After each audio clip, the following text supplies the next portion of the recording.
बच्चों, कैसे हैं आप सब। मैं आशा करता हूं आप सभी हमेशा की तरह बढ़िया होंगे और मजे में होंगे। तो एक बार फिर से मैं गुमनाम सर और आप सभी का बहुत बहुत स्वागत है आपके अपने चैनल मिस्टर गुमनाम सर में। तो बेटा जैसे कि आप क्लास 11th में पढ़ाई कर रहे हैं ना, तो बिल्कुल सही जगह पर आए हैं यार। और 12th में भी अगर आप कर रहे हैं ना तो भी सही जगह आए, और 10th की भी कर रहे हैं तो भी सही जगह आए हैं। 10th के लिए आपको complete science, physics, chemistry, bio तीनों, और 11th और 12th के लिए केमिस्ट्री अच्छे कर सिखाई जाएगी, जिससे आप अच्छे से किसी भी एग्जाम में अगर बैठने वाले हो ना, कंपटीशन वगैरह में भी, तो आप अच्छे से क्लियर कर सको उसे।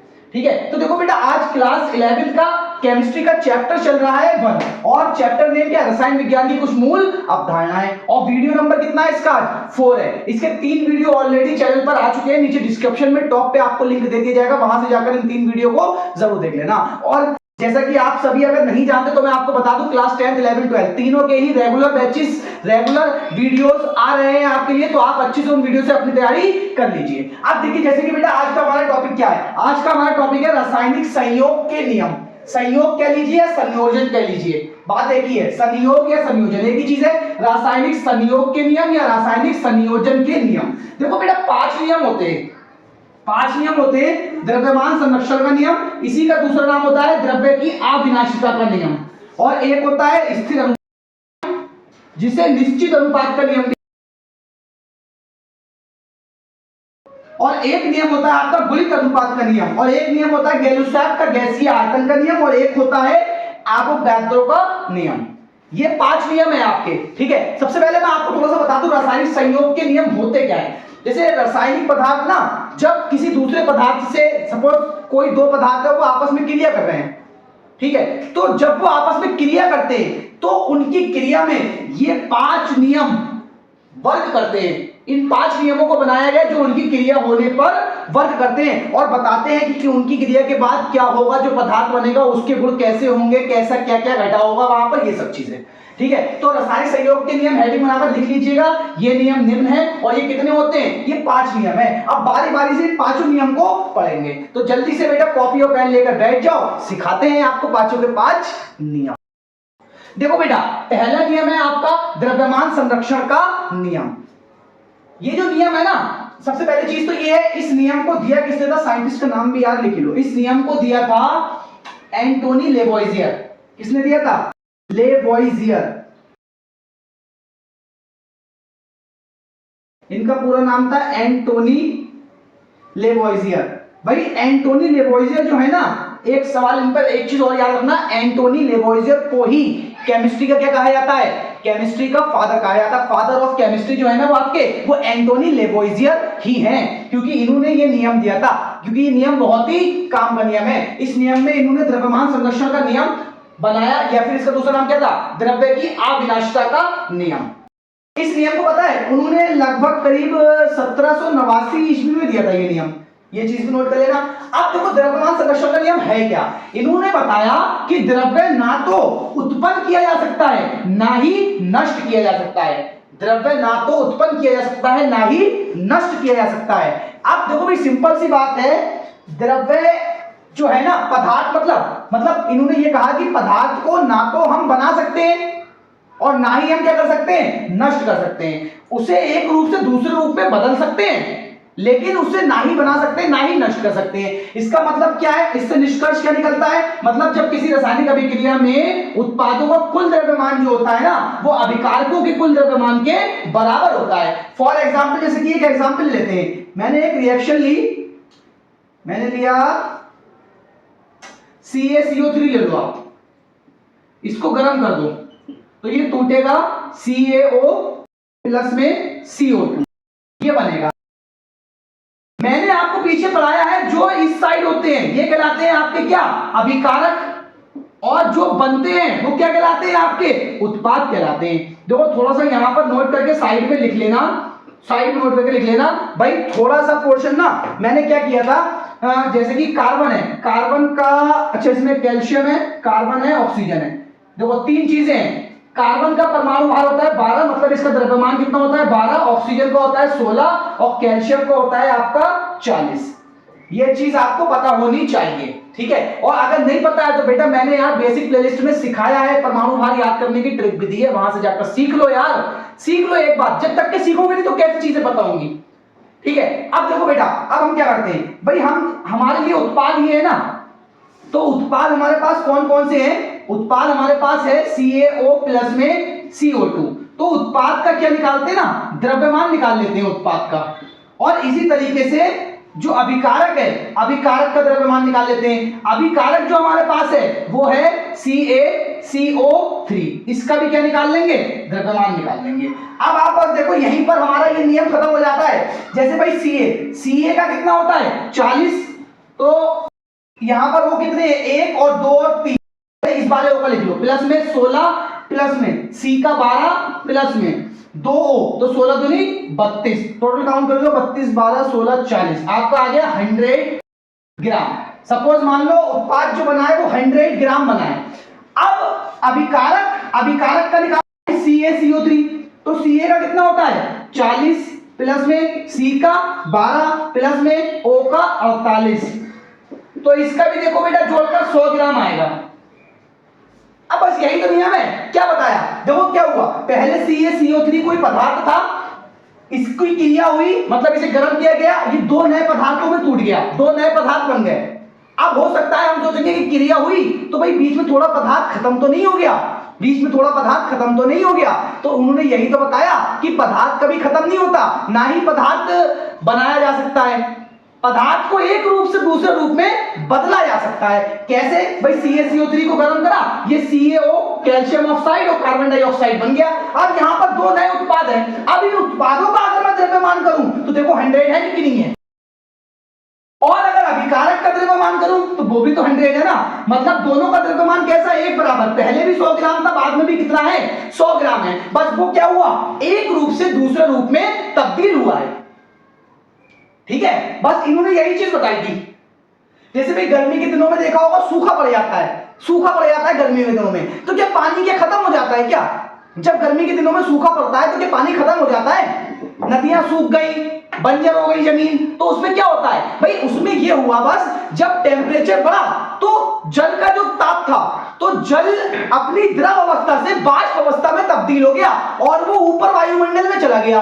लेकिन क्या हुआ वहां पर? वो ऊपर वायुमंडल में गया तो है, तो जमीन से नीचे जल की मात्रा कम हो गई, लेकिन दुनिया से जल की मात्रा कम नहीं हुई है। वो बेटा बस एक रूप से अपनी दूसरी अवस्था में बदल गया है वहां पर मौजूद। वो मतलब जो चीज दुनिया में जितनी है वो हमेशा उतनी ही रहेगी, उसे ना तो हम किसी और से बना सकते हैं और ना ही उसको क्या कर सकते हैं? पैदा कर सकते हैं, ना ही उसको क्या कर सकते हैं? नष्ट कर सकते हैं।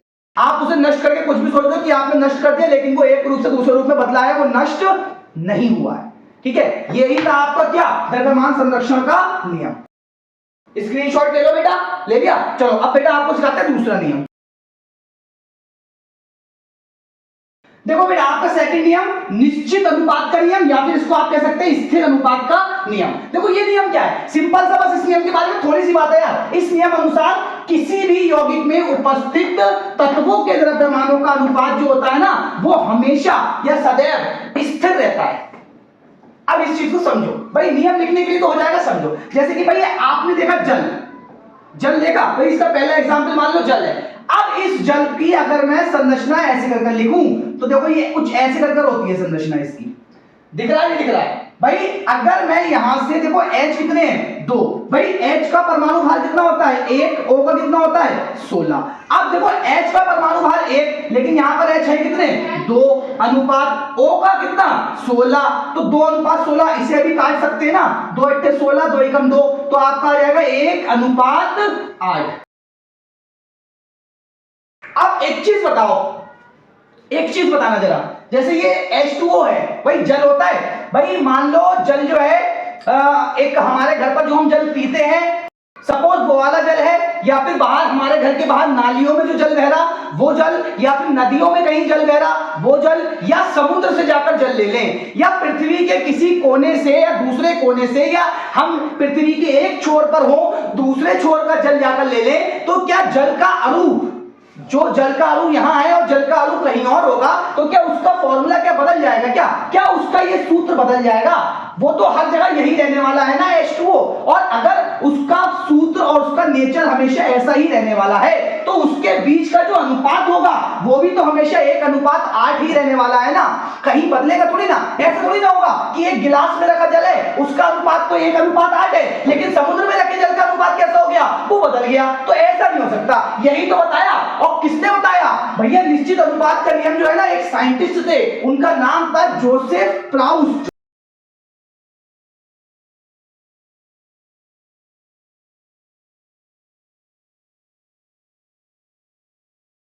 बेटा यही तो वो साइंटिस्ट थे जोसेफ प्राउस्ट, जिन्होंने ये एक अच्छा सा नियम हमें बताया।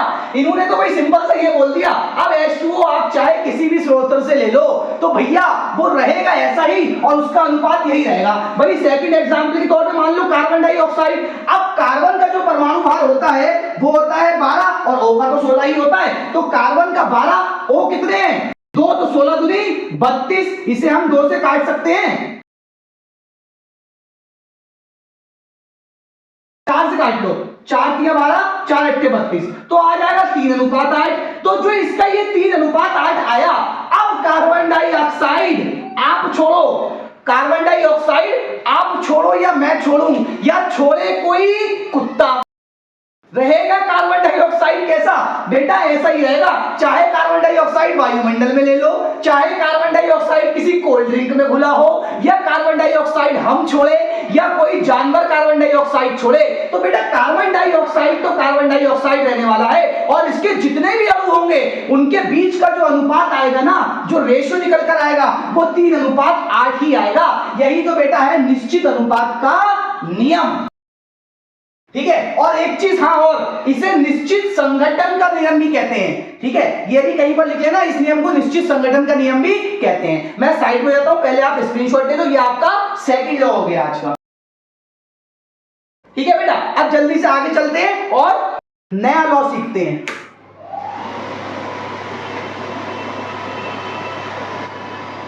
देखो बेटा तीसरा नियम आपका है गुलित अनुपात का नियम। देखो बहुत ही आसानी से क्लियर करा दूंगा मैं आपको ये नियम भी। बस देखो बेटा एक काम जरूर करना, हाँ यार अगर वीडियो पे आप इतना समय दे रहे हो और सीख रहे हो ना, और अगर वीडियो अच्छा लगता है तो यार लाइक और कमेंट करके मुझे जरूर बताना अपनी राय, जिससे मैं आपके लिए और बेहतर से बेहतर वीडियो बना सकूं। ठीक है, और अगर कोई परेशानी होती है तो मुझे कमेंट में जरूर बताना यार, उसका समाधान भी जरूर किया जाएगा। किसी टॉपिक में दिक्कत हो तो उस टॉपिक के बारे में बताना, वो टॉपिक भी मैं आपके लिए जल्द से जल्द लाने की पूरी कोशिश करूंगा। ठीक है बेटा, तो देखो अभी हमारा गुलित अनुपात का नियम। भाई देखो ये नियम क्या होता है, सिंपल से पहले इस नियम को समझो। जैसे इस नियम अनुसार देखो क्या है, जब 2 या 2 से अधिक तत्व आपस में संयोग कर 2 या अधिक यौगिक बनाते हैं तो एक तत्व का निश्चित भार दूसरे तत्वों के भिन्न भिन्न भारों से संयोग करता है तो इसके भारों में एक निश्चित अनुपात होता है, जिसे गुलित अनुपात का नियम कहते हैं। फॉर एग्जाम्पल इधर देखो, जैसे कि कार्बन और ऑक्सीजन की क्रिया हुई। ठीक है, कार्बन और ऑक्सीजन की क्रिया हुई। ये देखो ये 2 प्रकार के यौगिक बना सकते हैं। एक तो ये बना सकते हैं CO, एक ये बना सकते हैं CO2। ठीक है, अब पहले इसी एग्जाम्पल को समझते हैं, फिर मैं आपको और एग्जाम्पल में समझा दूंगा। अगर ये टफ लगता हो तो S और O का लेना। ठीक है, और S और O जो है ना, ये SO भी बना सकते हैं, SO2 भी बना सकते हैं और सल्फर ट्राइऑक्साइड भी बना सकते हैं। देखो बेटा ये आपका पहला एग्जाम्पल हो गया, ये आपका दूसरा एग्जाम्पल हो गया। अभी एक्सप्लेन करता हूं आपको एग्जाम्पल। अब एक चीज यहां पर देख लो बेटा, हमें कुछ जरूरत पड़ेगी कार्बन के परमाणु भार की, ऑक्सीजन के परमाणु भार की, सल्फर के परमाणु भार की, क्योंकि मैंने एग्जाम्पल में यही ले रखा है। ठीक है, एग्जाम्पल और भी कई सारे ले सकते हो, किसी भी तत्व को लेकर एग्जाम्पल बना सकते हो। देखो क्या है भाई, यहां पर सिंपल सी कहानी है, देखो समझते हैं। अच्छा हाँ यार, समझने से पहले देखो यार, जैसे कि ये परमाणु भार है, अब यार बार बार अगर मैं बताऊंगा आपको तो क्या फायदा आपके यहां पर आके पढ़ने का। देखो बेसिक प्लेलिस्ट में मैंने इसका वीडियो ऑलरेडी अपलोड कर रखा है यार, तो इसकी ट्रिक भी है, वहां पर याद करने का तरीका भी है, याद कर लो ना जाके। देखो बुरा मानने की बात नहीं है, अगर आपको अच्छे से सीखना है ना तो समय भी थोड़ा सा खराब करना पड़ेगा, वीडियो को देखना भी पड़ेगा पूरा, और क्या करना पड़ेगा बेटा, चीजों को याद रखने की कोशिश भी करना पड़ेगी। नहीं तो देखो फिर कहानी तो कोई वाली हो जाएगी ना भाई। अगर आपको टॉपिक ही चाहिए तो किताबों में सारे टॉपिक मौजूद होते हैं, या फिर आप क्या करना भाई, और किसी के कोई बहुत सारे जैसे कि चैनल्स है जो शॉर्ट्स वीडियो में डालते हैं, तो शॉर्ट्स से उनकी थ्योरी लिखो, हो गया काम। भाई समझना है तो समझने में समय भी लगेगा और आपको भी मेहनत करनी पड़ेगी उसे समझने के लिए। तो तो देखो बेटा यहाँ पर मैंने इनके परमाणु भार लिख दिए। अब समझो मेरी बात को, जैसे कार्बन का परमाणु भार इसमें है 12 और ऑक्सीजन का कितना है 16 होता है। इसमें देखो कार्बन का कितना है 12 और ऑक्सीजन 2 है, तो 16 दूनी 32। अब इन दोनों को जरा ध्यान से देखो, देखो कार्बन का अनुपात जो है ना वो स्थिर है। देखो नियम क्या कहता है, जब दो या दो से अधिक तत्व आपस में संयोग कर दो या अधिक यौगिक बनाते हैं, देखो इसने 2 यौगिक बनाए तो एक तत्व का निश्चित भार दूसरे तत्व के भिन्न भिन्न भारों से संयोग करता है और इनके भारों में एक निश्चित क्या होता है अनुपात होता है, निश्चित अनुपात होता है। अब देखो यहाँ पे कार्बन का भार कैसा है, एक समान है दोनों ही तत्वों में, लेकिन ऑक्सीजन का क्या हुआ बढ़ गया, 16 दूनी 32 हो गया, एक क्रम में बढ़ा है, पहले 1 था अब वो 2 हो गया, समझे, तो 16 दूनी 32 हो गया। अब जैसे कि आप इस पे समझो, थोड़ा सा सल्फर और इस पर आइए, इसके 3 है ना तो और बेहतर समझ में आएगा। जैसे सल्फर का 32, O का 16, सल्फर का 32, O 2 है यहाँ पे तो 16 दूनी 32, फिर सल्फर का 32 और O 3 है तो 16 तिया 48। अब इसमें जरा ध्यान से देख लो बेटा, अपने दिमाग को खोलकर और अच्छे से समझ लो। सल्फर का देख लो तीनों में ही सेम है, सल्फर का तीनों में सेम है और 2 या 2 से अधिक यौगिक बने, इसमें 3 यौगिक बने।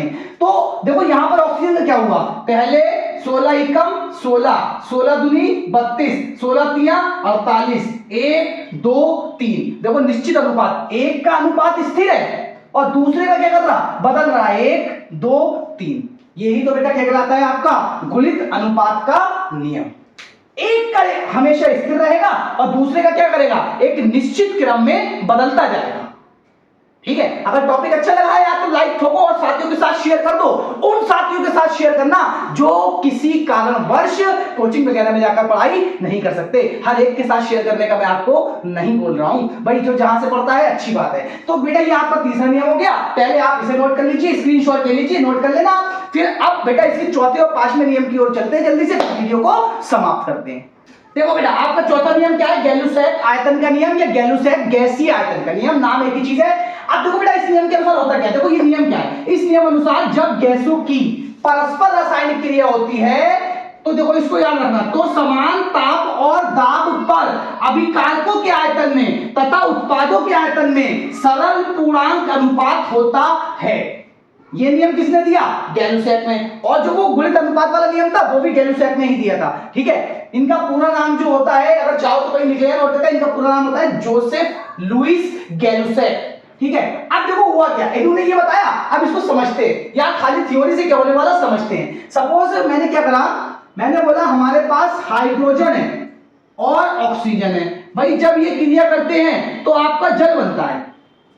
अब ध्यान से देखो, अभी ये क्या रिएक्शन बैलेंस है, क्या बैलेंस है, नहीं है ना बैलेंस। बैलेंस करने के लिए यहां पर ऑक्सीजन 2 है, इसका मतलब यहां पर 2 लगाना पड़ेगा, और हाइड्रोजन होगा 4 तो यहां पर 2 लगाना पड़ेगा। ये सब चीजें मैंने बहुत अच्छे से बैलेंसिंग वगैरह आपको सिखा रखी है ऑलरेडी। अब देखो क्या होगा भाई, सपोज देखो यहां पर मैंने माना है कि एक जिस पात्र में भरा हुआ है, जिस पात्र में भरा हुआ है इसका आयतन ओवरऑल कितना है 2V है, इसका आयतन कितना है 2V है, और मैंने इसको जिस पात्र में भरा हुआ है इसके अलावा जो जिस पात्र में भरे हुए हैं उसका आयतन भी देखो, इसके पहले कोई नंबर नहीं है ना तो इसका आयतन 1V है, इसके पहले 2 लगा था तो इसका आयतन 2, इसके पहले कुछ नहीं तो इसका आयतन 1V। क्योंकि उन्होंने ये बताया था ना कि हर अणु का आयतन 1 होता है, ये किसने बताया था, एवोगैड्रो ने बताया था, लेकिन उन्होंने इसके बाद में बताया था। तो भाई देखो इन्होंने क्या कहा, भाई सपोज अब जो बना है इसका भी आयतन कितना बना है भाई 2V बना है, 2V बना है। तो अगर आप इसका अनुपात निकालोगे, रेशियो निकालोगे, तो देखो क्या निकल कर आ रहा है 2:1:2। इसी अनुपात को क्या कहा जाएगा, सरल पूर्णांक अनुपात, सरल पूर्णांक अनुपात, यही सरल अनुपात आता है। इस तरीके से इन्होंने ये बताया।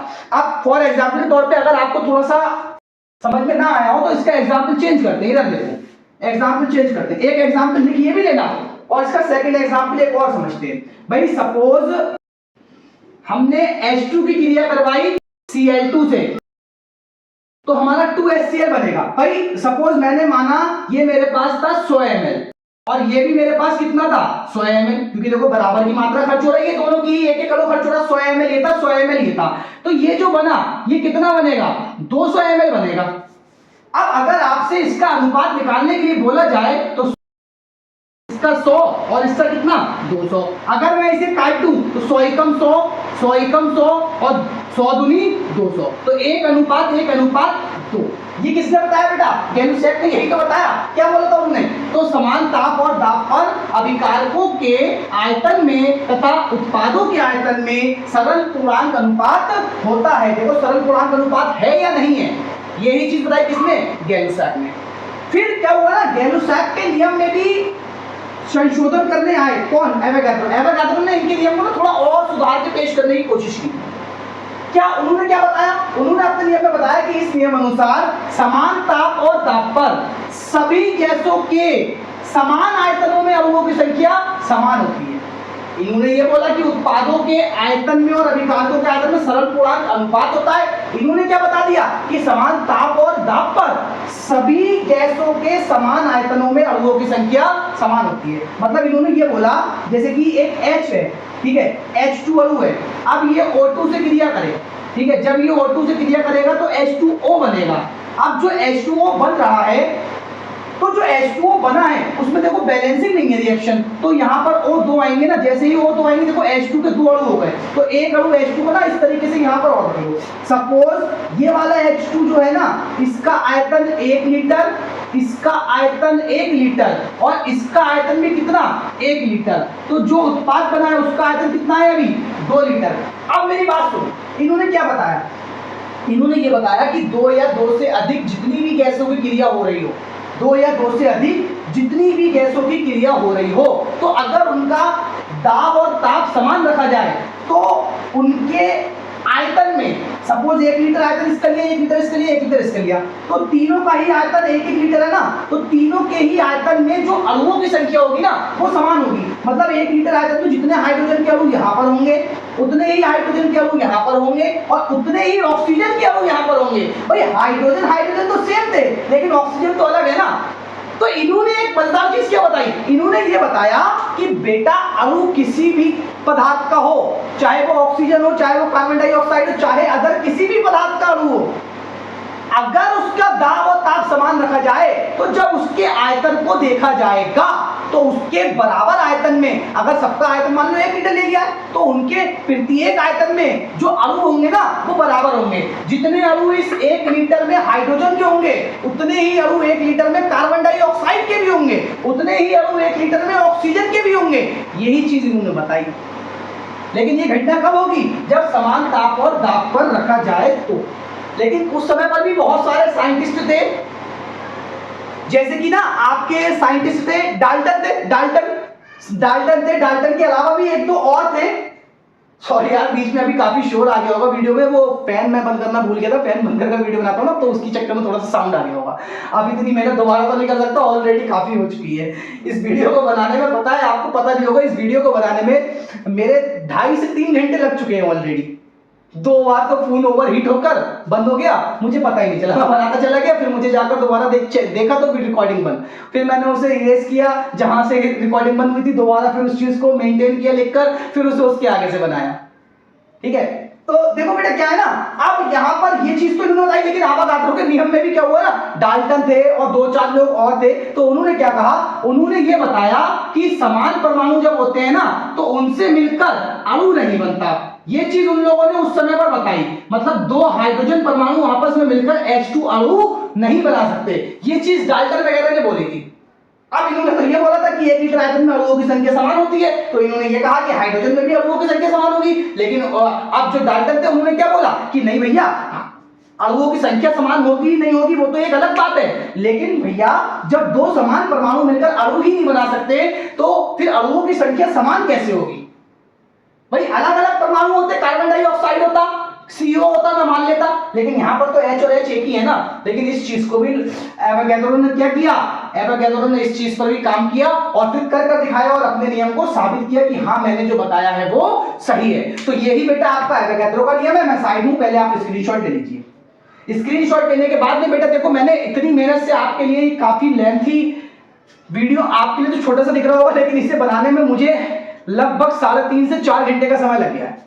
4 घंटे का समय सिर्फ इस एक वीडियो पे। तो अगर यार आपको लगता है ये वीडियो आपके मदद का है, आपको इससे सीखने को मिलता है, आप कि इन टॉपिकों को सीखने में इस वीडियो ने मदद की है। तो यार वीडियो को लाइक करो, साथियों के साथ शेयर जरूर करना, जिससे वो भी यहाँ पर आकर केमिस्ट्री को रटना और पढ़ना बंद कर सीखना शुरू कर सके। तो इसी के साथ बेटा मैं आपसे अलविदा लेना चाहूंगा, फिर मुलाकात होगी आपसे एक नए और धमाकेदार वीडियो के साथ।